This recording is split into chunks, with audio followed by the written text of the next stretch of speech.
Hey guys, so this is Kurt. Something that is important in martial arts and control tactics or self-defense training, it doesn't matter. You're on a mat.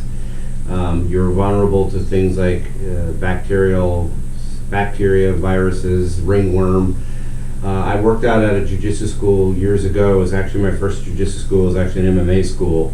And at least twice I caught ringworm at that gym, because as great of a gym as it was an old school, awesome gym.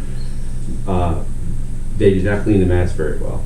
And that frustrated me, and made a few complaints about that. So also, if you're going to be working out with me, I not only care about your safety and my safety, as far as not us killing each other and hurting each other. We should be slow as smooth as fast, and build up to a good level of training.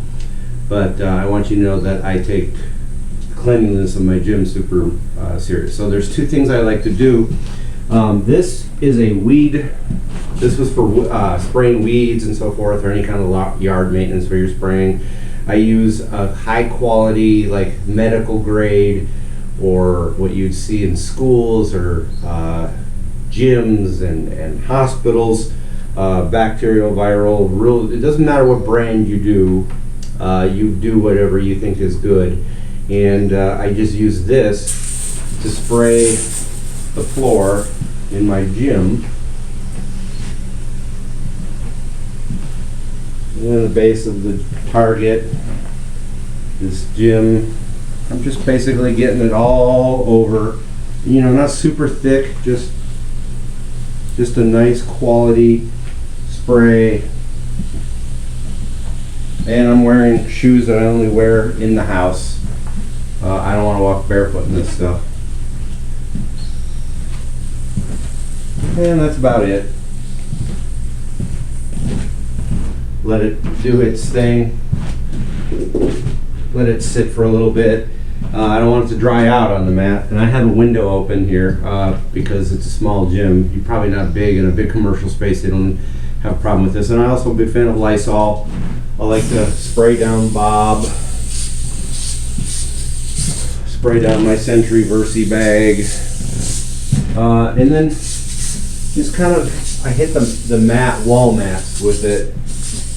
Just because we'll be, doing wall techniques up against this stuff. It's good. You get sweat and bacteria on that too. That's pretty much it. And then I wait like 10 minutes, maybe not even that long, and I take a dry mop, and I mop all this up. Another tip is, guys, if you do any gi training, wash your gi. Don't be that guy that shoves your crap in a gym bag and it just stinks. And wash your belt, guys. Your belt is like just the greatest place for bacteria and virus and all this other crap to get on. Wash your damn belt with your gi. The old let sweat, blood, and grime and dirt build up on your belt.